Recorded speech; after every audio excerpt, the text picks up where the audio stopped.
حضرت مولا علی شیر خدا کرم اللہ تعالیٰ وجہ الکریم فرماتے ہیں نبی پاک ایک سفر پہ گئے تو مجھے اپنا نائب بنا کے مدینے میں چھوڑ گئے حفاظت کے لیے. میری باتوں کی سمجھ تو آ رہی ہے نا آپ حضرات کو؟ حضور مجھے چھوڑ گئے. کہتے ہیں میرے پاس مال غنیمت کے تھوڑے سے پیسے تھے, میں سونے کا ایک ہار لایا, ایک لاکٹ لایا, سیدہ فاطمہ کو تحفہ دیا پہلی دفعہ, سونے کا ہار انہوں نے پہن لیا.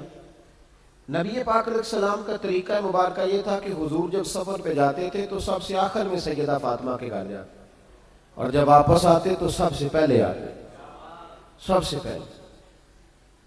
حضرت علی کہتے ہیں قاصد آیا, اس نے آ کے بتایا کہ کل نبی پاک واپس آ جائیں گے. سیدہ فاطمہ بڑے دنوں سے انتظار کر رہی تھی کہ حضور آئے نہیں, اتنے دن ہو گئے. جب جا کے بتایا نا کہ کل حضور آئیں گے تو کہتے سیدہ نے صبح سے صفائیاں شروع کر دی. کھانا پکایا اپنے محبوب کے لیے, حضور کے لیے بہترین کھانا بنایا اور بہت ساری تیاری کی.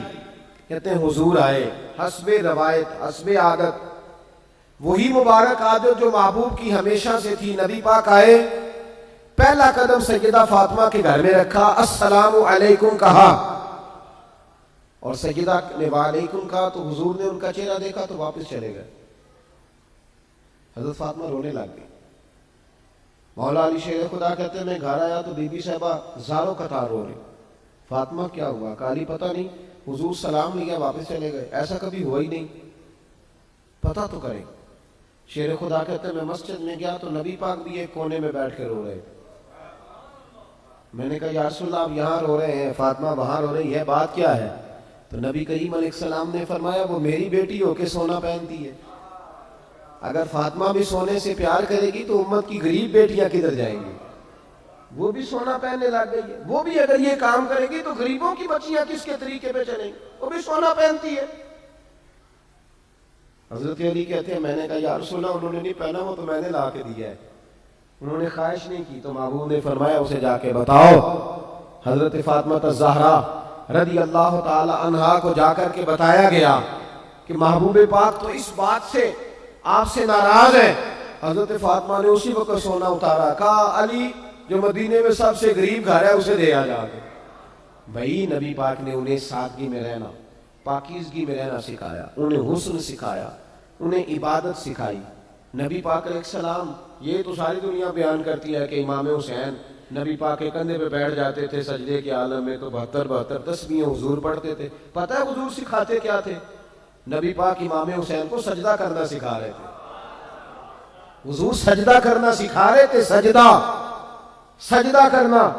پورے کربلا میں, پورے کربلا کے واقعے میں کسی جگہ بھی امام حسن اور امام حسین نے کسی ایک مقام پہ بھی یزیدیوں سے کوئی مطالبہ نہیں کیا, کوئی بات نہیں منوائی, کہا جو تمہاری مرضی. ایک بات صرف کی, ایک گزارش, توجہ ہے میری بات پر, ایک بات صرف کی, ایک مطالبہ رکھا.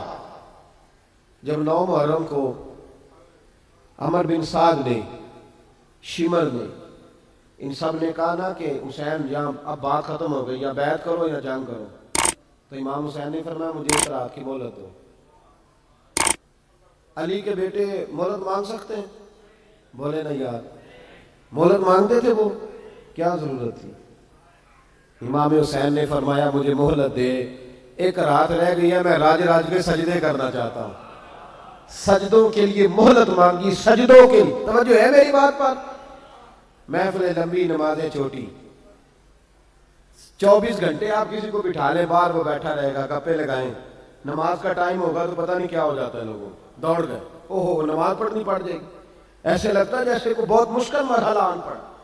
بھائی کربلا والوں کا تو پیغام ہی نماز ہے, ان کا تو طریقہ ہی نماز ہے. امام حسین نے کہا ایک رات کی مہلت, فقط اس لیے کہ میں کھل کے نمازیں پڑھ دوں. ساری رات بڑی باتیں تھی نا, بڑی باتیں. سیدہ زینب سے دکھ سکھ کر سکتے تھے ساری رات, امام زین العابدین کو بڑی باتیں بتا سکتے, بڑا کچھ ہو سکتا تھا. لیکن امام زین العابدین کہتے ہیں ساری رات حسین ابن علی نے سر سجدے سے نہیں اٹھایا. چل تو اس طرح کر, امام حسین تو ساری زندگی ساری رات پڑھتے رہے نا, تو چل ایک رات کی عبادت کر ان کے نام پر, ایک رات ساری رات نہیں نا, تسی ہاں کی تھی, ایک رات کہی ہے میں نے, بڑا مشکل ہے ہمارے لیے. آپ یقین کریں مسلح اور پھر کسی نے ہمیں کان میں بتا دیا کہ تسی نسبت والے ہو, تسی بخشے ہو. اے کوئی پکی گل دس گیا ساری, اس میں کوئی شک نہیں کہ نسبت سے بخشے جائیں گے. لیکن امام حسین ڈائریکٹ نواسے ہیں نبی پاک کے. اگر وہ نسبت کے باوجود بھی ساری رات نماز پڑھتے ہیں, تو کس قسم کا نسبت والا ہے کہ 10 محرم کو بھی تیری ساری قضا ہو جاتی ہے, ساری قضا چھوٹی, ہم نسبت والے ہیں. بس نسبت کا یہ معیار ہوتا ہے. نسبت کا معیار یہ ہوتا ہے کہ جو محبوب نے کیا وہ ہم نے کر کے چھوڑنا ہے, وہ کام کرنا ہے. اور پھر اہل بیت نبوت کا اسوہ حسنہ پردہ ہے. پردہ بڑی گمراہی آ گئی ہے امت میں. اب جو بچی ایم بی اے کر لیتی ہے, وہ سب سے پہلے یہ مطالبہ کرتی ہے کہ ہمارے حقوق برابر کے. اسلام نے عورت کو برابر کے حقوق نہیں دیے, عزت والے حقوق دیے. کون سے حقوق دیے بولیے؟ میں ایک یونیورسٹی میں تھا تو ایک بچی نے پیغام دیا, کہنے لگی جی, بچیاں بھی تھی پردے میں بیٹھی ہوئی, لیکچر یونیورسٹی میں ہو رہا تھا, تو اس نے کہا جی عورت کا تو گھر ہی کوئی نہیں ہوتا, عورت کا تو گھر ہی کوئی نہیں, تو ہم کدھر جائیں؟ میں نے کہا چلیں ادیبانہ انداز میں یہ بات درست ہے, لیکن حکیمانہ انداز میں درست نہیں. عورت کی تو اللہ تعالیٰ نے ذمہ داری بڑی شاندار رکھی ہے. جب تک باپ جوان ہوتا ہے نا, توجہ ہے میری بات پر, جب تک باپ جوان ہوتا ہے تو بیٹی اس کے گھر رہتی ہے. اور جب بچی جوان ہوتی ہے, ابا تھوڑا بوڑھے ہونے لگتا ہے نا, تو اللہ تعالیٰ خامد کی ڈیوٹی لگا دیتا ہے عورت پر. اور جب خامد تھوڑا بوڑھا ہونے لگ جاتا ہے تو بچے جوان ہو جاتے ہیں. تو میں نے کہا بی بی تو سمجھی نہیں, تو کہتی ہے میرا گھر کوئی نہیں. رب کریم نے تو تیرا محافظ ہمیشہ جوان آدمی کو رکھا ہے, جوان کو, کبھی باپ کو, کبھی بھائی کو, کبھی بیٹے کو, کبھی شوہر کو. تو یہ کیسے؟ اسلام نے تو تیرے لیے جوان خون تیرا محافظ رکھا, اگر تو سمجھے. حضرت فاطمہ نے ساری زندگی پردے میں گزاری, ان کا ننگا سر کبھی سورج نے بھی نہیں دیکھا. یہاں اللہ خیر کرے دینداروں کی بچیاں پردہ نہیں کرتی, حاجیوں نمازیوں کی بچیاں پردہ نہیں کرتی. کپڑے استری نہ ہو تو گھر میں جھگڑا شروع ہوتا ہے, اور بی بی پردہ نہ کرے تو پرواہ کوئی نہیں. حضرت عبداللہ بن سہل ایک تابعی بزرگ ہے, نام یاد رکھنا. عبداللہ بن سہل کہتے ہیں سیدہ زینب جب کربلا سے واپس آئیں تو وہ میری پڑوسن تھی. 15 سال کہتے ہیں میں ان کا پڑوسی رہا ہوں, 15 سال. 15, امام شورانی نے اس کو لکھا ہے, 15 سال میں حضرت زینب کا پڑوسی رہا. کبھی ہوتا ہے نا کہ بی بی برقع پہن کے باہر نکل آتی ہے, بازار جانا ہے, دوائی لینی ہے, کوئی کام ہے. کہتے ہیں 15 سال میں پڑوسی رہا, پر میں نے پردوں میں چھپی ہوئی زینب بھی کبھی نہیں دیکھی. ہوتا ہے نا برقعے میں بندہ بی بی دیکھ لیتا ہے, میں نے پردے میں چھپی ہوئی بھی بی بی کبھی نہیں دیکھی. تو کربلا والوں کا تو طریقہ پردہ ہے, ان کا طریقہ. اب آخری بات سنیں, کربلا والوں کا طریقہ حوصلہ ہے, ہمت ہے. ہمارے ہاں نا خودکشیاں عام, جھگڑا عام, لڑائی عام. اس کی وجہ یہ کہ حوصلہ کوئی نہیں. ذرا سی بات کوئی بندہ برداشت کرنے کو تیار. اہل بیت کا جو طریقہ ہے نا وہ حوصلہ ہے, وہ صبر ہے. وہ چلے محبت کی بات ہے کر دیتا ہوں. ایک بابا جی سے میں نے پوچھا, میں نے کہا جناب صحت کیسی ہے؟ کہ دکھا نہیں وڈیریاں کر چڑیا. میں کہا کنی عمر تھوڑی؟ کہتا میں عمر تے ابھی 76 کو سال ہے. تو میں کہا دکھا تو بغیر نہیں ہو, تو وڈیریا ہی ہونا سی. بس کر دے, دکھوں کو بدنام کیا ہوا بلا وجہ. اب بس کریں, وڈیرے ہونا تھا کہ نہیں ہونا تھا؟ تو نہ دکھانا لا دیتا ہے. ہجوم غم میں بھی توہین ضبط غم نہ ہوئی, ہم تو اس احتیاط سے روئے کہ آنکھ نم نہ ہوئی. اللہ والے تو مطلب شکوہ کرنا ہر وقت شکوہ, حوصلہ ہی کوئی نہیں, سکون ہی کوئی نہیں, پریشانی بڑی ہے جی, آزمائش بڑی ہے. کبھی آپ نے کہیں سنا ہے کہ واقعہ کربلا کے بعد حضرت زینب معاذ اللہ نفسیاتی مریض ہو گئی تھی؟ امام زین العابدین, سیدہ سکینہ, حضرت صغرا وہ حوصلے میں رہے, وہ توانا رہے. امام زین العابدین نے اس کے بعد بھی کئی دفعہ پیروں میں بیڑیاں پہنی, کئی دفعہ. سادات کا خاندان چلا. یہ جو داتا علی حجویری نے آ کے آپ کو کلمہ پڑھایا, یہ بھی سید زادے, سیدوں کا قافلہ رکا نہیں. یہ خواجہ اجمیری بھی سید زادے, غوث پاک جیلانی بھی سید زادے. یہ سادات کا سلسلہ چلتا رہا. بار بار آ کے امت کی قیادت کی ان لوگوں نے.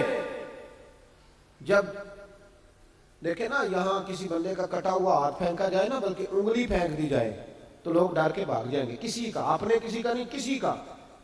کیونکہ انسان کا وجود کٹ جائے تو دہشت پیدا ہوتی ہے، آپ ڈر کے بھاگ جائیں گے. امام حسین کا کٹا ہوا سر، توجہ ہے میری بات پر؟ ذرا غور کرنا، بندے کا سر کٹ جائے، ہم سنتے ہیں بات پر غور نہیں کرتے. دھاڑ ان کا پڑا تھا کربلا میں، کٹا ہوا سر، زلفیں، پگڑی، کٹا ہوا سر نیزے پہ، آگے آگے سر جا رہا ہے، پیچھے سیدہ زینب جا رہی. با پردہ یزید کے دربار میں پہنچی، بی بی صاحبہ پردے میں بیٹھ گئی. یزید کہنے لگا دیکھ لو، اللہ نے مجھے عزت دی اور میرے دشمنوں کا معاذ اللہ کیا حال ہوا. جب اس نے یہ کہا نا تو حضرت نعمان بن بشیر صحابی بیٹھے تھے، اور ساتھ کہتے ہیں میرے ایک نابینا صحابی بھی بیٹھے تھے. حضرت نعمان بن بشیر کہتے ہیں کہ جب اس نے یہ کہا نا کہ اللہ نے مجھے عزت دی اور نقل کفر نہ باشد، میرے دشمنوں کا یہ حال ہوا، تو کہتے ہیں سیدہ زینب وہاں سے اٹھ کے کھڑی ہو گئی.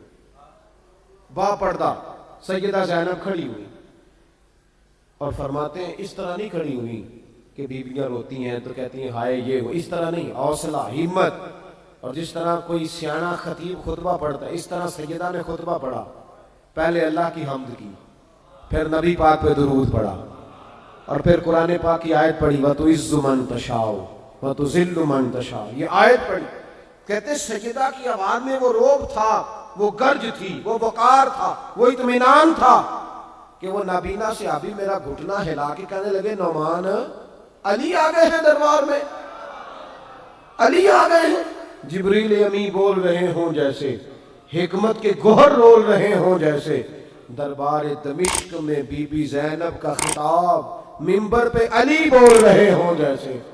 کہا یہ تو حضرت علی کی آواز، علی آ گئے کیا، علی آ گئے. سیدہ زینب فرمانے لگی یزید تیری حکومت ہے تو تو کہتا ہے کہ اللہ نے تجھے عزت دی، ذرا وقت بدلنے دے، ذکر تیرا بھی ہوگا پر تجھ پر لوگ لعنت برسائیں گے. اور جب میرے حسین کا ذکر ہوگا تو خطیب جمعے کے خطبے میں ذکر کیا کریں گے، خطبوں میں میرے نام. بھائی حوصلہ پیدا کرے زندگی میں. ہمارے اندر حوصلہ نہیں رہا، حوصلہ نہیں، توانائی نہیں. ذرا سی بات پہ ہم بگڑتے ہیں، ناراض ہوتے ہیں. اپنی طبیعتوں کو اکٹھا کریں. پہلا سبق یہ عرض کیا ہے کہ اہل بیت سے پیار کریں، بیت چھوڑ دیں. صحابہ سے پیار کریں اور بحث، نبی پاک کا میلاد منائیں اور بحث کرنی چھوڑ دیں. اور دوسری بات یہ کہ اہل بیت کا طریقہ فقر و فاقہ ہے، ان کا طریقہ سخاوت ہے، ان کا طریقہ پردہ ہے، ان کا طریقہ عبادت ہے، ان کا طریقہ حوصلہ ہے. حوصلہ مند زندگی گزاریں، توانائی والی زندگی گزاریں.